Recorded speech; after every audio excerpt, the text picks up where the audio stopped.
ముఖ్యమంత్రి చంద్రబాబు నాయుడు సారథ్యంలో రాష్ట్రంలో అధికారంలో ఉన్న కూటమి ప్రభుత్వం ప్రకటించిన ఉచిత ఇసుక పాలసీ రాష్ట్రంలో దుమారం రేపుతుంది.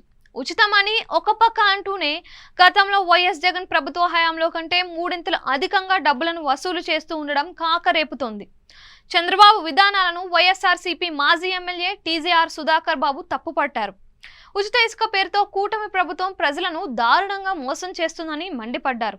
ఉచితం అంటూనే ఛార్జీలు బాధేస్తున్నారు అని ధ్వజమెత్తారు. ఇసుక రీచ్లలో రేట్లతో ఫ్లెక్సీలు పెట్టి మరీ డబ్బులు వసూలు చేస్తున్నారని మండిపడ్డారు. తమ ప్రభుత్వ హయాంలో ఇసుక అమ్మకాల ద్వారా సంవత్సరానికి 750 కోట్ల ఆదాయం రాష్ట్ర ఖజానాకు వచ్చిందని, ఇప్పుడు ఆ సొమ్మంతా ఎవరి జేబుల్లోకి వెళ్తోంది అని ప్రశ్నించారు. ప్రజలపై ఒక్క రూపాయి కూడా భారం మోపకుండా ఉచితంగా ఇసుక ఇవ్వాలని ఆయన డిమాండ్ చేశారు. మేనిఫెస్టోలో పొందుపరిచిన హామీలకు తూట్లు పొడవడం చంద్రబాబుకు కొత్తేం కాదు అని సుధాకర్ బాబు ఎద్దేవా చేశారు. 2014లో అధికారంలోకి వచ్చాక ఏకంగా మేనిఫెస్టోని మాయం చేసిన ఘనత ఆయనకు ఉంది అని గుర్తు చేశారు. ఇసుక ఉచితంగా ఇస్తానన్న చంద్రబాబు మరోసారి ప్రజలందరినీ బోల్తా కొట్టించారని చెప్పారు.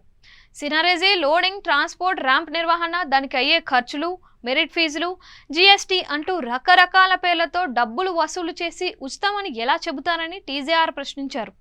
ప్రజలకు విపరీతంగా హామీలిచ్చి గెలిచిన తరువాత వాటిని తుంగలో తొక్కడం చంద్రబాబు నైజమని విమర్శించారు. ఉచితం పేరుతో సామాన్యుడిపై మోయలేని భారం మోపారని ఆరోపించారు. చంద్రబాబు ప్రభుత్వం ఏర్పడే నాటికి 80 లక్షల టన్నుల ఇసుక స్టాక్ యార్డ్లో అందుబాటులో ఉందని, ఇప్పుడు 45 లక్షల టన్నులు మాత్రమే ఉందని చెబుతున్నారు. 35 లక్షల టన్నుల ఇసుకను ఎవరు మాయం చేశారని ఆయన ప్రశ్నించారు. కోట్ల రూపాయలు విలువ చేసే ఇసుకను టీడీపీ, జనసేన, బీజేపీ నాయకులు కొట్టేశారా అని నిలదీశారు.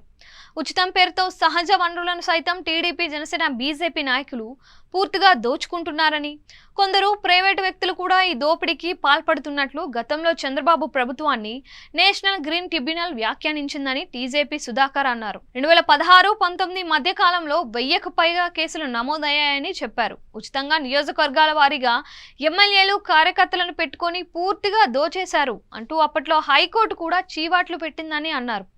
ఉచిత ఇసుక విధానాన్ని తుంగలో తొక్కడాన్ని నిరసిస్తున్నామని, వెంటనే ప్రజలకు ఎక్కడికక్కడ అవసరమైన మేరకు ఉచితంగా ఇసుకను అందించాలని డిమాండ్ చేశారు.